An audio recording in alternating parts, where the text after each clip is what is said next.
Hi friends, welcome to my channel. ಇನ್ನು ಇವತ್ತು ಬಂದು ಶುಕ್ರವಾರ, ಟೈಮ್ ಬಂದುಬಿಟ್ಟು ಆಗಲೇ ಮಧ್ಯಾಹ್ನ ಆಗಿತ್ತು, 1:15 ಹತ್ತತ್ರ ನಾನು ವೀಡಿಯೋ ಸ್ಟಾರ್ಟ್ ಮಾಡಬೇಕಾದ್ರೆ. ಇವತ್ತು ತುಂಬ ಲೇಟ್ ಆಯಿತು. ಇನ್ನು ಬೆಳಗ್ಗೆಯಿಂದ ಏನು ವ್ಲಾಗ್ ಮಾಡಿರಲಿಲ್ಲ.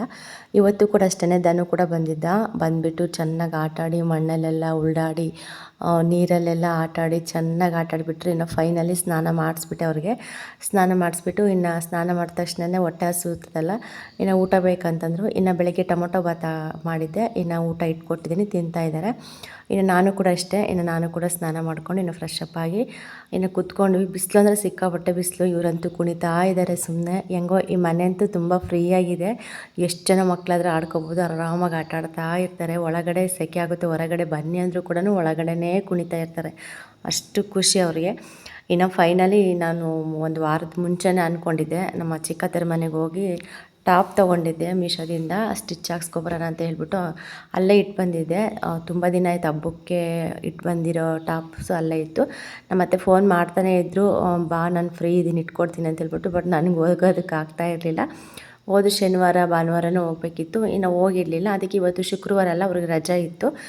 ಸರಿ ಇವತ್ತಾದರೂ ಬಾ ಅಂತಲೂ ನೆನ್ನೆ ಸಾಯಂಕಾಲ ಹಂಗೆ ಫೋನ್ ಮಾಡಿದ್ರು. ಸರಿ ಅಂತ ಹೇಳ್ಬಿಟ್ಟು ಇವಾಗ ಮನೇಲಿ ಕೆಲಸ ಎಲ್ಲ ಮುಗಿಸ್ಬಿಟ್ಟು ನಾವು ಹೋಗ್ತಾಯಿದ್ದೀನಿ. ಇನ್ನು ಮಧ್ಯಾಹ್ನ ಆಗಿತ್ತಲ್ವ, ಎಲ್ರಿಗೂ ಕೂಡ ಊಟಕ್ಕೆ ಇಟ್ಬಿಟ್ಟು ನಾವು ಊಟ ಮಾಡಿ ಪಾತ್ರೆ ಎಲ್ಲ ಹೊರಗಡೆ ಇಟ್ಟಿದ್ದೆ ತೊಳೆಯೋಣ ಅಂತಂದರೆ ನೀರಿನ ಪ್ರಾಬ್ಲಮ್ ಇತ್ತು, ನೀರೇ ಬರ್ತಾ ಇರಲಿಲ್ಲ ಇವತ್ತು. ಸರಿ ಬಿಡ, ಬೇಗ ಬಂದು ತೊಳ್ಕೊಳೋಣ ಅಂತ ಹೇಳ್ಬಿಟ್ಟು ಇನ್ನು ಹೊರಟಿದ್ದೀವಿ. ಇನ್ನು ಕೋಳಿ ಅಂತೂ ಪಾತ್ರೆ ಹೊರಗಡೆ ಇಟ್ಟರೆ ಸಾಕು, ಎಲ್ಲ ಕ್ಲೀನ್ ಮಾಡಿಬಿಡ್ತಾವೆ ಅವೇನೆ. ಇನ್ನು ಇವ್ರಿಗಂತೂ ತುಂಬ ಖುಷಿ, ನಾವೆಲ್ಲಿಗೂ ಹೋಗ್ತಾಯಿದ್ದೀವಿ, ನಮ್ಮನ್ನೆಲ್ಲ ಕರ್ಕೊಂಡು ಹೋಗ್ತಾಯಿದ್ದಾರೆ ಅಂತ ಹೇಳಿ. ಅಷ್ಟು ಡ್ಯಾನ್ಸ್ ಮಾಡ್ತಾನೇ ಇದ್ದರು. ನಮ್ಮ ಧನುಗಂತೂ ಸಿಕ್ಕಾಪಟ್ಟೆ ಖುಷಿ, ಸುಮ್ಮನೆ ಎಲ್ಲಿಗಾದರೂ ಕರ್ಕೊಂಡು ಹೋಗ್ತಾರೆ ಅಂತ ಹೇಳ್ಬಿಟ್ಟು. ನಾನು ಬಂದುಬಿಟ್ಟು ಹೋಗ್ಬಿಟ್ಟು ಮನೆ ಹತ್ರ ಬಿಟ್ಟು ನಾವು ಹೋಗ್ತೀವಿ ಅಂತ ಹೇಳಿ ಹೆಂಗೋ ಅದೊಂದು ಮಾತು ಇದೊಂದು ಮಾತು ಆಡಿಕೊಂಡು, ಇಲ್ಲ ನಾನು ಬರ್ತೀನಿ, ನೀವು ಎಲ್ಲಿಗೆ ಹೋಗ್ತೀರೋ ನಾನು ಅಲ್ಲಿಗೆ ಬರ್ತೀನಿ ಅಂತ ಹೇಳ್ತಾ ಇದ್ದೆ. ಇನ್ನು ಫೈನಲಿ 2 ಮರಿನ ಹಾಕ್ಕೊಂಬಿಟ್ಟು ಇನ್ನು ನಮ್ಮ ಮನೆಯವರು ನಾನು ಮಕ್ಕಳು ಹೋಗ್ತಾಯಿದ್ದೀವಿ. ಬಂದ್ವಿ. ಮನೆ ಹತ್ರ ಬರೋಷ್ಟೊತ್ತಿಗೆ ಪಾಪ ನಮ್ಮ ಅತ್ತೆ ಫುಲ್ಲು ಕೆಲಸ ಮಾಡ್ತಾಯಿದ್ರು, ಬಿಸಿಲಲ್ಲೆಲ್ಲ ಕ್ಲೀನ್ ಮಾಡ್ತಾಯಿದ್ರು. ನಿಜವಾಗ್ಲೂ ಎಷ್ಟು ಬಿಸಿಲಿದೆ ಅಂದರೆ ಹೇಳೋದಕ್ಕಾಗೋದಿಲ್ಲ. ಬೆಳಗ್ಗೆ 7 ಗಂಟೆ ಅಷ್ಟೊತ್ತಿಗೆ ಬಿಸಿಲು ಸ್ಟಾರ್ಟ್ ಆಗುತ್ತೆ, ಸಂಜೆವರೆಗೂ ಸುಮ್ಮನೆ ಉರಿತಾ ಇರುತ್ತೆ, ಅಷ್ಟು ಬಿಸಿಲು. ಅಂಥದ್ರಲ್ಲಿ ಇವತ್ತು ಬೆಳಗ್ಗೆಯಿಂದನೂ ರೆಸ್ಟ್ ಇಲ್ಲದೆ ಕೆಲಸ ಮಾಡ್ತಾಯಿದ್ರು. ಇಲ್ಲಿ ನೋಡ್ಬೋದು, ಬೇವಿನ ಮರ ಇತ್ತು, ಚೆನ್ನಾಗಿತ್ತು ಮರ ಮಾತ್ರ. ಎಷ್ಟು ತಂಪಿತ್ತು ಅಂದರೆ ಸಿಕ್ಕಾಪಟ್ಟೆ ತಂಪು. ಆದರೆ ಏನು ಮಾಡೋದು, ನಾವು ಇಷ್ಟಪಟ್ಟು ಗಿಡ ಹಾಕ್ಕೊಂಡು ಬೆಳೆಸ್ತೀವಿ, ಅವು ದೊಡ್ಡವಾದಮೇಲೆ ನಮಗೋಸ್ಕರ ಅಲ್ದಿದ್ರು ಪಕ್ಕದ ಮನೆಯವ್ರಿಗೋಸ್ಕರ ತೆಗಿಸ್ಲೇಬೇಕಾಗುತ್ತೆ, ಅನಿವಾರ್ಯ.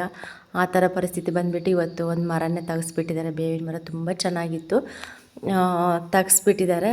ತುಂಬ ದಿನದಿಂದ ಹೇಳ್ತಾ ಇದ್ರಂತೆ, ಬಟ್ ಏನು ಮಾಡೋದಕ್ಕಾಗೋದಿಲ್ಲ. ಇವಾಗ ಒಬ್ಬರಿಗೆ ತೊಂದರೆ ಆಗ್ತಾಯಿದೆ ಅಂತ ಅಂದಾಗ ನಾವು ಮತ್ತೆ ಅದನ್ನು ಗೊತ್ತಿದ್ರೂ ಕೂಡ ಸುಮ್ಮನೆ ಆದರೆ ಅದು ಸರಿ ಇರೋದಿಲ್ಲ ಅಂತ ಹೇಳ್ಬಿಟ್ಟು ಇವತ್ತು ಫೈನಲಿ ಒಂದು ಮರನ ತೆಗೆಸ್ಬಿಟ್ಟಿದ್ದಾರೆ. ಇನ್ನು ನಮ್ಮ ತೇಜಣ್ಣ ಬಂದುಬಿಟ್ಟು ಇನ್ನು ತೆಗ್ಸಿ ಅದೆಲ್ಲ ಅವರು ಅಂದರೆ ನಾವು ಹೋಗೋಕ್ಕಿಂತ ಮುಂಚೆನೇ ಜಸ್ಟ್ ನಮಗೂ ಅವ್ರಿಗೂ ಒಂದು 5 ಮಿನಿಟ್ಸ್ ಏನೋ ಹೆಚ್ಚು ಕಮ್ಮಿ ಇರುತ್ತೆ. ಅವರು ಊರಿಗೆ ಹೋಗಿದ್ದಾರೆ, ನಾವು ಈ ಕಡೆ ಬಂದಿದ್ದೀವಿ, ನಮ್ಗೆ ಗೊತ್ತಿಲ್ಲ ಅಣ್ಣ ಬಂದಿರೋದು. ಇನ್ನು ಬಂದು ಕೇಳಿದಾಗ ಈ ಥರ ತೇಜ ಬಂದಿದ್ದರು, ಈ ಥರ ಮರ ಎಲ್ಲ ತೆಗೆಸ್ತಿದ್ವಿ ಅಂತ ನಮ್ಮ ಅತ್ತೆ ಹೇಳ್ತಾಯಿದ್ರು. ಹೊರಗೆಲ್ಲ ಕ್ಲೀನ್ ಮಾಡ್ತಾಯಿದ್ರು. ಇನ್ನು ನೆಕ್ಸ್ಟ್ ಬನ್ನಿ, ನಮ್ಮ ಅತ್ತೆ ಮನೆ ಸ್ವಲ್ಪ ಸಿಂಪಲ್ಲಾಗಿ ಚಿಕ್ಕದಾಗಿ ಸ್ವಲ್ಪ ವೀಡಿಯೋ ಮಾಡ್ಕೊಂಡೆ ಇರಲಿ ಅಂತ ಹೇಳಿಬಿಟ್ಟು ಇವ್ರು ಬಂದುಬಿಟ್ಟು ನಮ್ಮ ಅತ್ತೆ, ಚಿಕ್ಕತ್ತೆ ಇವ್ರ ಫ್ಯಾಮಿಲಿ ಫೋಟೋ ಇದು. ಒಬ್ಬ ಹೆಣ್ಮಗಳಿದ್ದಾಳೆ, ಒಂದು ಗಂಡು ಪಾಪು ಒಂದು ಹೆಣ್ಣು ಪಾಪು. ಇವರಿಗೆ ಸಾನ್ ಅಂತ ಹೇಳಿಬಿಟ್ಟು ಅವಳು ಇಂಜಿನಿಯರ್ ಮುಗಿಸ್ಬಿಟ್ಟು ಇನ್ನು ಬೆಂಗಳೂರಲ್ಲಿ ವರ್ಕ್ ಮಾಡ್ತಾಯಿದ್ದಾರೆ. ನಮ್ಮ ಮಾವ ಇದು ತುಂಬ ಚಿಕ್ಕ ವಯಸ್ಸಲ್ಲಿ ತೆಗ್ಸಿರೋ ಫೋಟೋ ಅನಿಸುತ್ತೆ. ನೆಕ್ಸ್ಟ್ ಹೋಗ್ತಾ ಒಳ್ಳೊಳ್ಳೆ ಫೋಟೋ ಬರುತ್ತೆ. ಇದು ಬಂದುಬಿಟ್ಟು ನಮ್ಮ ಅತ್ತೆ ಇದ್ದಾರಲ್ಲ, ಅವ್ರ ಅಪ್ಪಾಜಿ, ಅವ್ರ ಅಮ್ಮ ಇವರು. ನಮ್ಮ ಅತ್ತೆಯವರ ಅಪ್ಪ ಅಮ್ಮ, ತಾತ ಅಜ್ಜಿ. ಇವ್ರು ಬಂದುಬಿಟ್ಟು ನಮ್ಮ ಅತ್ತೆ ಇದ್ದಾರಲ್ವ, ಅವ್ರ ಅತ್ತೆ ಮಾವ ಇವರು. ಅಪ್ಪ ಅಮ್ಮಂದು ಅತ್ತೆ ಮಾವಂದು ಒಂದೇ ಥರನೇ ಫೋಟೋ ಇಟ್ಬಿಟ್ಟು ಇನ್ನು ಪೂಜೆ ಮಾಡ್ತಾ ಇರ್ತಾರೆ. ಇನ್ನು ಈ ಕಡೆ ಬಂದರೆ ಫ್ಯಾಮಿಲಿ ಫೋಟೋಸ್ ಎಲ್ಲ ಕಾಣಿಸುತ್ತೆ. ಸಹನ ಅಂತ ಹೇಳಿದ್ನಲ್ಲ ಅತ್ತೆ ಮಗಳು, ಇವಳೇನೆ. ಇವ್ರು ಇಂಜಿನಿಯರ್ ಮುಗಿಸ್ಬಿಟ್ಟು ಇನ್ನು ಬೆಂಗಳೂರಲ್ಲಿ ವರ್ಕ್ ಮಾಡ್ತಾಯಿದ್ದಾಳೆ. ಅಪರೂಪ ಬರೋದು, ಮೊನ್ನೆ ಹಬ್ಬಕ್ಕೆ ಬಂದಿದ್ದೆ, ಮತ್ತು ನೆಕ್ಸ್ಟ್ ಬರಲಿಲ್ಲ. ಇದು ಬಂದುಬಿಟ್ಟು ಗೊತ್ತು, ನಾನು ಓದೋ ವ್ಲಾಗಲ್ಲಿ ತೋರಿಸಿದ್ದೆ ನಿಮಗೆ, ನಂದಿನಿ ಅಂತ ಹೇಳ್ಬಿಟ್ಟು. ನಂದಿನಿ ನಮ್ಮ ತೇಜಣ್ಣ. ನಮ್ಮ ಅತ್ತೆ ಒಬ್ಬನೇ ಮಗ ಒಬ್ಬಳೆ ಮಗಳು. ಹಾಗಾಗಿ ಇದು ಬಂದುಬಿಟ್ಟು ಮದುವೆ ಫೋಟೋ. ಇದು ಅಂದರೆ ರೀಸೆಂಟಾಗಿ 2023 ಮದುವೆ ಆಗಿದ್ದು, ಜಾಸ್ತಿ ವರ್ಷ ಕೂಡ ಆಗಲಿಲ್ಲ. ಫ್ಯಾಮಿಲಿ ಫೋಟೋಸ್ ನೋಡೋದಕ್ಕೆ ಒಂಥರ ಖುಷಿ ಆಗುತ್ತೆ. ನಿಜವಾಗ್ಲೂ ಗೋಡೆಗೆ ಈ ಥರ ಇದು ಮಾಡಿಸ್ಬಿಟ್ಟು ಹಾಕ್ಸಿದಾರಲ್ಲ, ಎಷ್ಟು ಲುಕ್ಕಾಗಿ ಕಾಣಿಸ್ತಾ ಇರುತ್ತೆ ಅಲ್ವಾ, ತುಂಬ ಚೆನ್ನಾಗಿರುತ್ತೆ. ಇದು ಬಂದ್ಬಿಟ್ಟು ನಮ್ಮ ಅತ್ತೆದು ಹಳೆಯ ಫೋಟೋ. ಇದು ಬಂದುಬಿಟ್ಟು ಇಲ್ಲಿ ನೋಡ್ತಾ ಇರ್ಬೋದು ಡ್ರೆಸ್ಸಿಂಗ್ ಟೇಬಲ್ ಎಲ್ಲ ಇದೆ, ಮಿರಾರು. ಇದು ಪ್ರೆಸೆಂಟ್ ಮಾಡಿದ್ದಾರೆ ನಮ್ಮ ತೇಜಣ್ಣನ ಮದುವೆಗೆ. ತುಂಬ ಚೆನ್ನಾಗಿದೆ ಇದು. ಮಕ್ಕಳು ಬಂದ ತಕ್ಷಣವೇ ಅದನ್ನು ಆ ಕಡೆ ಈ ಕಡೆ ತಿರುಗಿಸ್ಬಿಟ್ರು, ಅದಕ್ಕೆ ನಾನು ಕೂಡ ಅದನ್ನು ಸರಿ ಮಾಡ್ಕೊಳ್ಲಿಲ್ಲ. ಇಲ್ಲಿ ನೋಡ್ಬೋದು ಎಷ್ಟು ಚೆನ್ನಾಗಿದೆ ಅಂತ ಹೇಳ್ಬಿಟ್ಟು. ಇವೆಲ್ಲ ಸ್ವಲ್ಪ ಹಳೆ ಫೋಟೋಸು. ಮತ್ತು ಇದು ಅಂಗನವಾಡಿ ಟೀಚರ್ ಆಗಿರೋದ್ರಲ್ವ, ಅವಾಗ ಟ್ರೈನಿಂಗ್ ಹೋಗಿರೋ ಫೋಟೋಸು ಮತ್ತು ಸ್ಕೂಲ್ ಫೋಟೋಸ್ ಎಲ್ಲ ಇದ್ದಾವೆ. ಇದು ಬಂದುಬಿಟ್ಟು ಮದುವೆ ಫ್ಯಾಮಿಲಿ ಫುಲ್ಲು, ನಮ್ಮ ಮಾವನ ಕಡೆ ರಿಲೇಷನ್ನು ಇವರೆಲ್ಲನೂ. ಮತ್ತು ನಂದಿನಿ ಅವ್ರ ಕಡೆ ಇಲ್ಲ ಅನಿಸುತ್ತೆ, ಇವ್ರಿಗೂ ಫ್ಯಾಮಿಲಿ ಫೋಟೋ ಇದೆ ಎಲ್ಲ ಕೂಡ. ನಮ್ಮ ಮಾವನ ಫ್ಯಾಮಿಲಿ ಫೋಟೋ ಇದು. ಚೆನ್ನಾಗಿದೆ. ಮನೆ ಚಿಕ್ಕದಾದ್ರೂ ಕೂಡ ನಿಜವಾಗ್ಲೂ ಚೊಕ್ಕವಾಗಿದೆ, ಸಖತ್ತಾಗಿದೆ. ಈ ಕಡೆ ಬಂದ್ವಿ ಇನ್ನು ದೇವ್ರ ಫೋಟೋ ಇದೆ, ನೋಡ್ತಾ ಇರ್ಬೋದು. ರಾಧಾಕೃಷ್ಣ ಮತ್ತು ಗಣೇಶ, ಸರಸ್ವತಿ, ಲಕ್ಷ್ಮಿ ಈ ಥರ ಫೋಟೋ ಇಟ್ಕೊಂಡಿದ್ದಾರೆ. ತುಂಬ ಚೆನ್ನಾಗಿದೆ. ನಮ್ಮ ಅತ್ತೆ ಒಬ್ಬರೇ ಇರ್ತಾರೆ. ಇನ್ನು ನಮ್ಮ ಮಾವ ಮತ್ತು ನಮ್ಮ ತೇಜಣ್ಣ, ನಮ್ಮ ನಂದಿನಿ ಅವರು ಬೇರೆ ಊರಲ್ಲಿದ್ದಾರೆ. ಅವರು ಇನ್ನು ಇವರು ಓಡಾಡ್ಕೊಂಡಿರ್ತಾರೆ, ಅವರು ಬರ್ತಿರ್ತಾರೆ ಹೋಗ್ತಿರ್ತಾರೆ. ಸದ್ಯ ಇರೋದಂತೂ ನಮ್ಮ ಅತ್ತೆ ಒಬ್ಬರೇ. ಇನ್ನು ಇದು ಯಾವ ಥರ ಇದೆ ಅದೇ ಥರನೇ ತೋರಿಸ್ತಾ ಇದ್ದೀನಿ. ನಮಗೆ ಗೊತ್ತೇ ಇಲ್ಲ ನಮ್ಮ ಅತ್ತೆಗೆ ಸಡನ್ನಾಗಿ ಬರ್ತಾರೆ ಅಂತ ಹೇಳಿಬಿಟ್ಟು ಇನ್ನು ಹಂಗೆ ಸ್ವಲ್ಪ ಮಾಡ್ಕೊತಾ ಇದ್ದೀನಿ. ಇದು ಬಂದುಬಿಟ್ಟು ಅಡುಗೆ ಮನೆ ಅಂದರೆ ಗೊತ್ತಲ್ಲ, ಹೆಣ್ಮಕ್ಳಿಗೆ ಯಾವ ಥರ ಬೇಕೋ ಆ ಥರ ಎಲ್ಲ ಜೋಡಿಸ್ಕೊಂಡಿರ್ತಾರೆ. ನಮ್ಮ ಅತ್ತೆ ಈ ಥರ ಇಟ್ಕೊಂಡಿದ್ದಾರೆ ನೀಟಾಗಿ ಎಲ್ಲ ಕೂಡ. ಏನು ಇದಾಗ್ತಿದ್ದಂಗೆ ಇನ್ನು ಮೊಮ್ಮಕ್ಕಳು ಬಂದಿದ್ದಾರೆ ಅಂತ ಹೇಳ್ಬಿಟ್ಟು ಅದು ತಿಂತೀರಾ, ಇದು ತಿಂತೀರಾ, ಅದು ಕುಡಿತೀರಾ, ಇದು ಕುಡಿತೀರಾ ಅಂತ ಹೇಳ್ಬಿಟ್ಟು ಸ್ವಲ್ಪ ಜೋರಾಗಿತ್ತು ಅವ್ರದ್ದು. ಇನ್ನು ಕೇಳ್ತಾಯಿದ್ರು ನಮಗೆ ಅದು ಬೇಕು ಇದು ಬೇಕಂತ ಹೇಳ್ಬಿಟ್ಟು. ಇನ್ನು ಆಲ್ಬಮ್ ಬಂದುಬಿಟ್ಟು ಟೀಚರ್ ಬಂದಿದ್ರಂತೆ, ಬೇರೆ ಟೀಚರ್ ಅವರು ನೋಡೋಣ ಅಂತ ಹೇಳ್ಬಿಟ್ಟು ಅಷ್ಟೆಲ್ಲ ತೆಗ್ಸಿದ್ದಾರೆ ಆಲ್ಬಮ್ಮು. ಇನ್ನು ಅಷ್ಟರಲ್ಲಿ ಏನೋ ಕೆಲಸ ಇದೆ ಅಂತ ಹೇಳ್ಬಿಟ್ಟು ಇನ್ನೂ ಹೊರಟ್ರಂತೆ, ಅದು ಹಂಗೆ ಇಟ್ಟಿದ್ರು. ಇದು ಬಂದುಬಿಟ್ಟು ಮನೆ ಹಿಂದ್ಗಡೆ ಬಾಗಿಲು, 2 ಬಾಗಿಲಿದೆ, ಮುಂದುಗಡೆ ಬಾಗಿಲೊಂದು ಹಿಂದ್ಗಡೆ ಬಾಗಿಲೊಂದು. ಇದು ಬಂದುಬಿಟ್ಟು ಬಚ್ಚಿಲು, ತುಂಬ ಚೆನ್ನಾಗಿದೆ.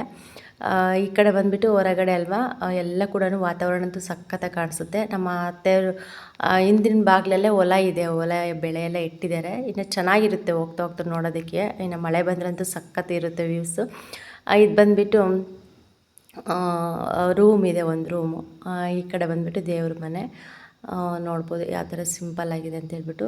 ತುಂಬ ಚೆನ್ನಾಗಿ ಇವರು ಅಷ್ಟೇ, ಪೂಜೆ ಪುರಸ್ಕಾರ ಅಂದರೆ ತುಂಬ ಇಷ್ಟ. ಪೂಜೆ ಅಂತ ಸಖತ್ತು ಪೂಜೆ ಮಾಡ್ತಾ ಇರ್ತಾರೆ. ಪ್ರತಿಯೊಬ್ಬರು ಅಷ್ಟೇ ಫ್ರೆಂಡ್ಸ್, ಯಾವುದೇ ಇದಾಗಲಿ ಮನುಷ್ಯರು ನಂಬೋಕ್ಕಿಂತ ದೇವ್ರು ನಂಬಬೇಕು ಅಂತಾರಲ್ವ. ದೇವ್ರು ನಂಬಿದ್ರೆ ಯಾವುದೇ ಒಂದು ಇದರಲ್ಲಿ ನಮಗೆ ಹಾಗೆ ಆಗ್ತಾರೆ ಅಂತೇಳ್ಬಿಟ್ಟು.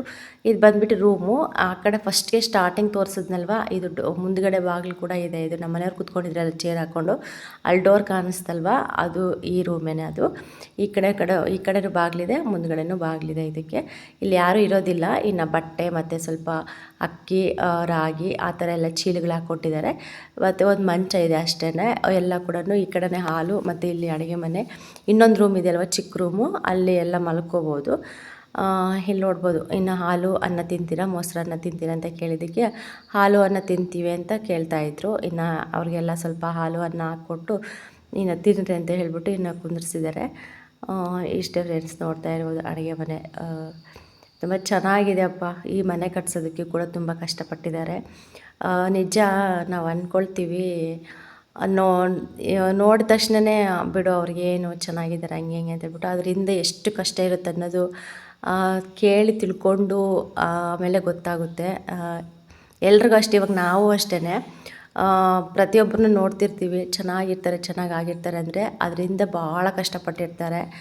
ತುಂಬ ಕಷ್ಟಪಟ್ಟು ಜೀವನನೇ ಅವರು ಜೀವನನೇ ಫುಲ್ಲು, ಅಂದರೆ ಅವರು ವಯಸ್ಸಾಗಲಿ, ಅವರು ಎಂಜಾಯ್ಮೆಂಟ್ ಆಗಲಿ, ಅವರು ಅಂದರೆ ಸ್ವಲ್ಪ ಚೆನ್ನಾಗಿರೋ ಟೈಮಲ್ಲಿ ಮತ್ತು ಚೆನ್ನಾಗಿ ಕೂತ್ಕೊಂಡು ಮನೆಯಲ್ಲಿರೋ ಟೈಮಲ್ಲಿ, ಚಿಕ್ಕ ಮಕ್ಕಳನ್ನ ಇಟ್ಕೊಂಡು ಮನೆಯಲ್ಲಿ ರೆಸ್ಟ್ ಮಾಡೋ ಟೈಮಲ್ಲಿ ಸಮೇತ ಕೂತ್ಕೊಳ್ದಿದ್ದಂಗೆ ತುಂಬ ಕಷ್ಟಪಟ್ಟು ದುಡಿದು ಒಂದೊಂದು ರೂಪಾಯಿ ಕೂಡಿಟ್ಬಿಟ್ಟು ಈ ಥರ ಮಾಡ್ಕೊಂಡಿರ್ತಾರಲ್ವ, ತುಂಬ ಗ್ರೇಟು.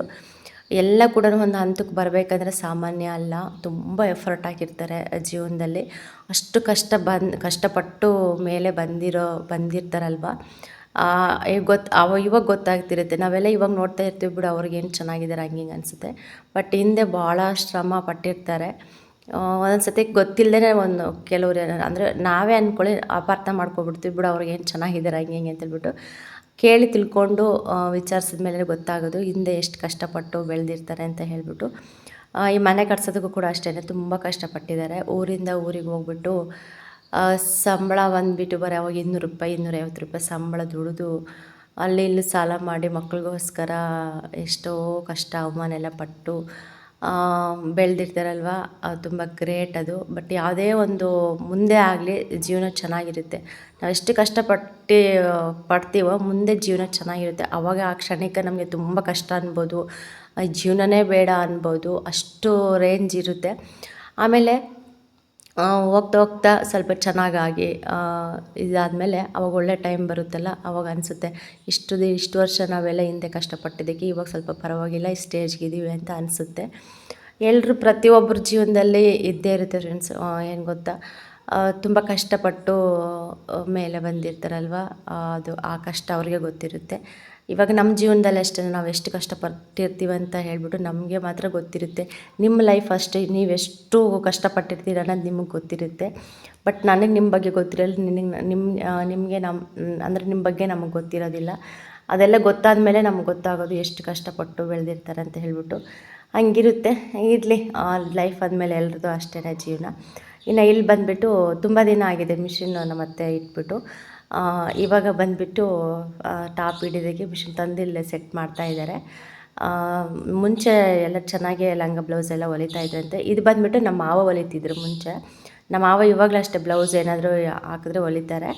ನಮ್ಮ ತೇಜಣ್ಣನೂ ಅಷ್ಟೇ, ಮಕ್ಕಳದ ಸ್ಕೂಲ್ ಬಟ್ಟೆ, ಶರ್ಟು, ಪ್ಯಾಂಟ್ ಎಲ್ಲ ಹೊಲಿತಾರೆ ಅವರು. ಅವರಿಗೆ ಕೈ ಹಿಡ್ದಿರೋದು ಈ ಮಿಷಿನ್ ಮುಂಚೆ. ತುಂಬ ಹೇಳ್ತಾಯಿದ್ರು ಈ ಸ್ಟೋರಿ ಎಲ್ಲ ಕೂಡ, ತುಂಬ ಹೊತ್ತು ಮಾತಾಡಿದ್ವಿ ನಾವು.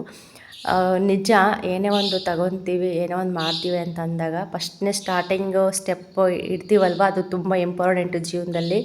ಅದು ನಮ್ಮ ಕೈ ಹಿಡಿಯೋದಿಲ್ಲ ಅಂತ ಮೇನು ತಿಳ್ಕೊಂಬಿಟ್ಟು ನಾವು ಮುಂದೆ ಹೆಜ್ಜೆ ಹಾಕಬೇಕಾಗುತ್ತೆ. ಬಟ್ ಅವ್ರಿಗೆ ಒಂದು ಈ ಮಿಷಿನಿಂದನೇ ಅವರು ಲೈಫು ಇದಾಗಿರೋದು.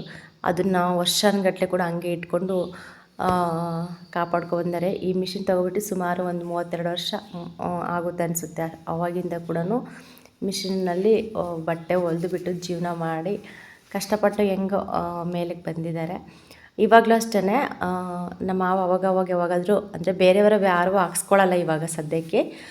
ಇನ್ನು ಮನೆಗೆ ನಮ್ಮ ನಂದಿನಿಗೂ, ನಮ್ಮ ಸಾನಗೂ, ನಮ್ಮ ಅತ್ತೆಗೂ, ಅವರಿಗೆ ಏನಾದರೂ ಹೊಸ ಸೀರೆ ತೊಗೊಂಡ್ಮೇಲೆ ಬ್ಲೌಸು ಅವರೇ ಹೊಲ್ಕೊಡ್ತಾ ಇರ್ತಾರೆ. ಎಂಥ ಡಿಸೈನನ್ನ ಆಗಲಿ ಅವರೇ ಒಳ್ಳೆ ಡಿಸೈನ್ ನೋಡಿಬಿಟ್ಟು ಅವರು ಹೊಲಿತಾರೆ. ತುಂಬ ಚೆನ್ನಾಗಿ ಹೊಲಿತಾರೆ.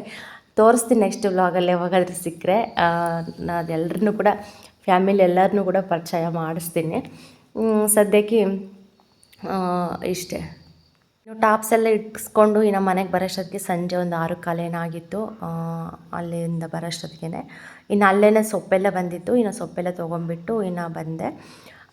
ಇವತ್ತು ಹಾಕಿರೋ ವ್ಲಾಗಂತೂ ತುಂಬ ಜನ ಚೆನ್ನಾಗಿ ನನಗೆ ರೆಸ್ಪಾನ್ಸ್ ಮಾಡಿದರೆ, ಒಳ್ಳೊಳ್ಳೆ ಕಮೆಂಟ್ಸ್ ಬಂದಿದೆ. ನಿಮ್ಮೆಲ್ಲ ಕಮೆಂಟ್ಸು ಓದ್ಬಿಟ್ಟು ನನಗೇನೋ ಒಂಥರ ಪಾಸಿಟಿವ್ ಎನರ್ಜಿ ಬಂತು. ತುಂಬ ಖುಷಿಯಾಯಿತು ನನಗೆ.